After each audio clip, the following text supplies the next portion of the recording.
sagaleen argatu ijoollee keenya biratti yoo dhufan maal ta'an meedhii isaan sinuma wajjin haasa'uu dhiisuu naa wayyaa. Amma eegaltuma osooma galgalli hirriba kanan ishiin namatti ol jetti hirriba kanan anumatti ol jetti torbee tokko na daante bar torbee tokko na daante niitiin tuni dhuguma dhugaa haasa'uudha.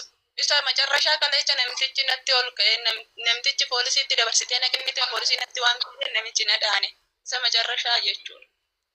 Garuu kana hundarratti laayivii nama jala nan deema namni la'ool na galchu jiru odanaa gamnaan hin tiktookicha sana gallakkise jechuudha. Isallee qabatanii biiroo dhaqanii akkasitti amma tokko kinu furmaata argadde mana sanii ba'e. Egaa wanti hundumtuu guyyaa eeggataa guyyaa isaa eeggate. Sababni maaliin hojii wallaalte moo sababni isaa si qaxaqatanii sababni isaan dararaa sirraan ga'anii maalinni sababni isaan dhibe? Niitiin kan ta'u fayyaaduma ishii kun ishii fayyaaduma hin qabu jechuudha.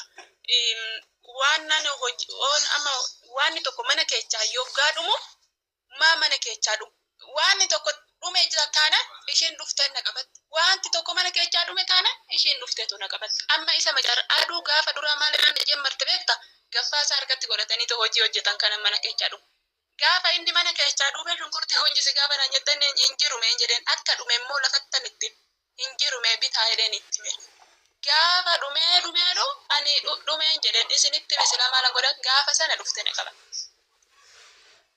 na qabatte na dhaante ofirraa hin qabe garaatti baatti ofumarraa achi qabee tanaan biraa gabbe isaa booda kushiina muluu kecha mi'a gadi guurteef lafa naqxee raawwatteet namicha abbaa manaa waamtee fidde hojii dhiisteetu kilaasitti galteetti jechinaan jette ofishiitti kushiina kecha narra beeynaan jette. Umaan dubbanne simuma jedheetini viidii sagalee ishii kana waraabbadde tokkollee nan qaba jedhi maaloo si qoy hin dhaggeeffatta sirrattan ergaa sagalee gaafa duraa hin waraabne sagalee gaafa lammataa maalan godhe nan waraabe. Harka koo jirtaa waan barbaadisi gochuu hin danda'a. Uumaa tokkoof gochuu hin dandeechu. Harka koo jirtaa birrii kana kaffalte taanas sim galchaa birrii kana hin kaffalle taanas hin galchuudhaan jette gaafaan yoon siif hin taane eega na jibbite eega amma kan hunda na jibbite maaloo na galchi biirootti na deebisi yookaan immoo biyya kootti na galchi. Eega amma kan hunda na jibbite na galchi gaafa jedhuun birrii amma kanaa kaffaliiti sin galchanaa jette. Birrii amma kanaa jecha fideetan kaffalaan jedheen gaa warra biirootis maal naan jedha birrii ishii kaffali ba'i. Osheen fiqaara ishiitti si baaste malee nu si baasuu hin dandeenyu birrii san kaffalte malee naan jedha biiroon akkamitti akkana jechuu danda'a akkana namaan jedha biiroon akkamitti akkas jedhamee biiroon birrii kana hunda kaffaliif siin jedha biiroon mee birrii ishiin itti sarratanyaa fidattuu fi birrii qaama si dalagamee fi birrii xiqqeetti danda'i bayyedha biiroon kana seerra. Maaleessa fidee kaffaltaafati? Kanaaree biiroo furmaata nama godhuun isaa kanaaree biiroo akkana namaan jedhu maal akkamittiin furmaata argata namni mana madaamii keessatti akkamittiin dararama sana keessaa bahuu danda'a. Inni noon waggaa tokko hojjedhe hidha kaffala amma kana. Abshirra kun hundumaaf wanni hunduu hin darbaa. Biiroo Itoophiyaa keessa jirus taanaan anamma gaafan biiroodha sinin jedhu yookiin immoo ejensii sinin jedhu kasuu darabiyaa madaamota wajjin walii galeetti ijoollee keenya dugugga sanyiitirra jira. Ati har'a akkanatti iyyatte amma takkittiin kaleessa dhuftee ayyuu erganee balbalarra teechee bo'aa jirti garatti deemtullee hin qabdu nyaatallee hin qabdu jedha. Ati har'a silkii tana of harkaa qabdaa dhugaa dubbachuudhaaf otoo silkii kana sirraa fudhatanii si affananii waan barbaada si godhanii dhugaa dubbachuuf borumaatiin keessatti baddedha. Garuu ijoolleen keessan gaafa badee obboleonni warri fira qabdan biyya keessatti iyyadha. Isaan irra kushinaa madaamii keessa ta'anii warra biirootitti gaafa bilbilan madaam yoo sii ta'e hojjisiisi hoggaa kan baasi qoshaashatti gati yookiin ajjeesillee jechaan jira. Sababni isaatis dullatti abbaan gaafa cabse ormi ija balleesse.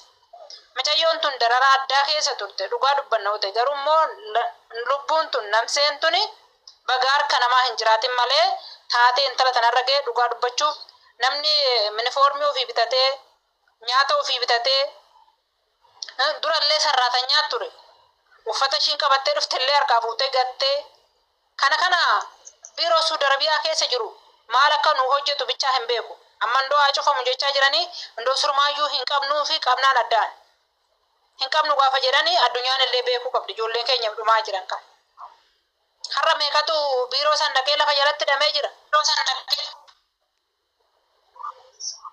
Kan nu miidhaa jiru koo biiroo keenya bara. Ejensii keenya bara.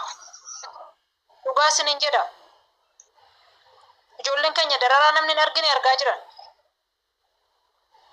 Asitti hin boo'anii, achitti hin boo'anii uu jedhanii namuu isaan hin dhaga'u. Deebi'anii immoo foolisoota mammoo birrii dhamne.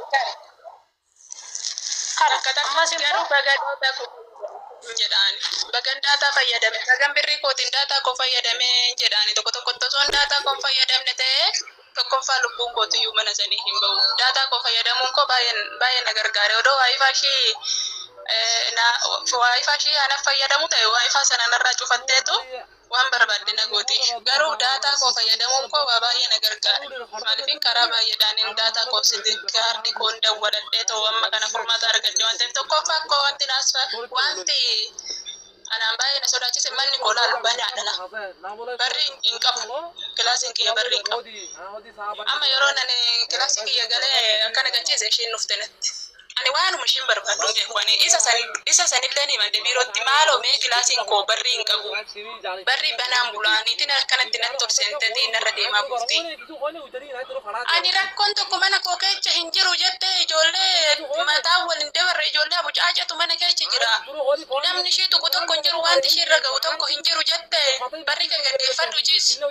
Namaan jedhaa biiroon wanta namarra ga'u maalitti beekaa? Har'a ishiin immoo kalecha gara odoomana sana booda waan barbaadde iyyuu na gochuu inni namichuu iyyuu ishiin dhiisiti ijoolleen ishii sun waan barbaadde na gochuu dandeechi jechuudha. Karaa barbaadde namsi koo dabarsuu barbaade. Barri qollofadhuuti mana kee keessa jedhu iyyeedhaan barri maaliin qollofadha yoo barriin koo barri qulfii qabaateen qollofadha. Shintibeetiin ani itti fayyadamu qulfii hin qabu.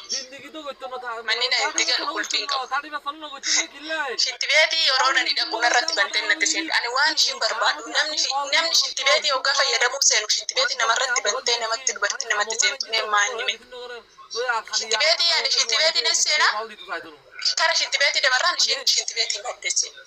Shintibeetii yeroo ishiin raftu shintibeetii seena shintibeetii fayyadama malee ani dhuguma dhugaara shintibeetii illee fayyadamu gisee ishii shintibeetii teessee jirtu jechuudha. Waan ishiin barbaaddu ani beeku waan ishiin nagaa dhufu shintibeetii illee fayyadamuu na dhowwitee jechuudha niitiin tu.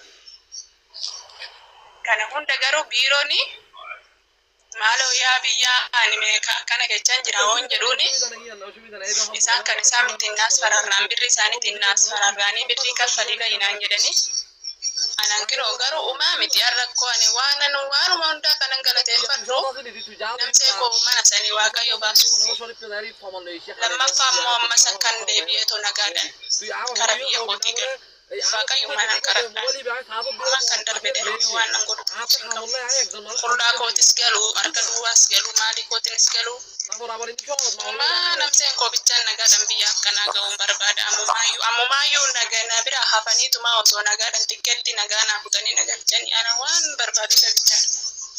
Birrii kee hafe harkatti sii kennanii jiru? Birrii amma na harkatti naa silkiidhaan naa dabarsu waan ta'eef silkii kechaa hin qaba. Isa kanammoo hayyee isa sani looni waan tokko bitiif jedheen yoo haadha mana bakkaatama jirtu kanaan bitiif itoo waan tokko uffata bitiif odoon jedheeni gad baatee siin bittu laata. Isa naaf bitu harka duwwaan galaan immoo birriin duraan hojjedheeni ol kaawwannee maatii koo gargaaraa ture qabu. Akkas taanan immoo galiniitoo mana sanin hojjettu mana sanitti hin deebitu nan gala jetteetu yoo fakkeenya siin taa'eetirraa jiddaadha. Ijoollee jiddaa keessa jiru sii dubbisee duubatti deebitee baasii tokko malee ijoolluma keenya laalee miidiyaa kanarratti ijoollee jiddaa keessa jiru. Maaliif ol seentee ashaaraa yoo kennu baatte namni giddee taraa si galchu tokko hin jiru. Ati immoo duubatti deebitee hojjetatta. Har'a unkaan bijaamaa taa'amu ofirraan qabdu. Haa ta'u immoo baga namsee keetinuu mana sanii baate. Akkasitti har'a gaafa gara biyya biraa nan deebi'e jette immoo dallaalaan akka bineensatti si nyaachaa jira. Biyya namaa kana keessatti kan si nyaatu har'a odoo dallaalaan asitti biiroon Itoophiyaa keessaa madaamotatti dubbisee maallaqa kee kenniif nyaata kenniif wanna ishii cabsite nutti hime odoo jedhanii eeyyee kun silaa birrida kuma riyaala saawudii kuma shan kuma torba kuma saddeet kaffaleedhaan ijoollee keenya eessaa fuudhanii kaffalan ati har'a gaafa biyyatti deebite immoo akkasumatti dallaaladhaan nyaatamtaan bas isaanumatti bineensa ta'ee ijoollee keenya fuuldura dhaabbata amma iddoo biyyatti deebite nan deematte birrii kuma 70 si nyaatan kuma 100 si nyaata fidi si geessina siin jedhan borus immoo akkasumatti boocha amma eenyummaa bara wallattuma wanti nani murteeffadhe maaliif biyya kana silaayyuu haalli isaatis waan ulfaataa ta'eefi birrii namumarraa illee itti barbaadadhee isaan harkaa qabu kanatti barbaadadheetiniin kara Dubaayii deeme akkasittiin biyya sanillee hojjedha jedhetam yookaan immoo biyyoota biraa deeme hojjedha jedheetan karoorfadhee jira malee ani biyya kana keessa ammallee ijoolleen lama amma takka kan obboleessa kiyyaa as keessa jirti takka durbitiyyaa isaan lamaan itti amma akka anan rakkachaa jiru kana nyaatanii muti malee karaa hedduudhaan rakkachaa jiranii. ilaalamma haalko na dhaggeeffadhu ijoolleen jiddaa keessa jirtanii fi taa'eeti jirtan mee wajjala raattan lakkoofsa tokko barreeffadha dhaggeeffadhu laalan wanni asin jedhe gaafa galtullee rakkoo tokko hin qabu mana kontiraatatti miti amma kan deebiteeti rakkattu wanni si garramu wannatti beekuu qabdu jechuudha atammaa si galtee dhugaa rabbii dubbachuuf yoo ta'e dallaalumaan nyaatamta nan beeka akka birrii shan hin qabne atamma akka maatii kee gargaartu nan beeka